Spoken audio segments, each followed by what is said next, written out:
The project is located on flat land on the outskirts of the city, surrounded by orchards, farmland, and rivers, with beautiful views. This newly built house mainly functions as a recreation and holiday space, not only serving as a place to live, but also to receive guests.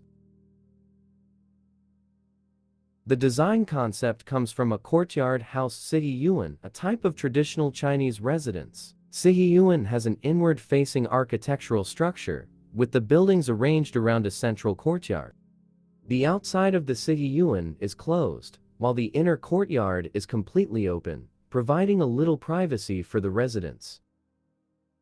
The design team arranged the 4 rooms on different sides in a distributed manner, added a roof to the courtyard, and turned it into a hall, and made the outside of the hall transparent and open, so that the hall blends into the pleasant outdoor view.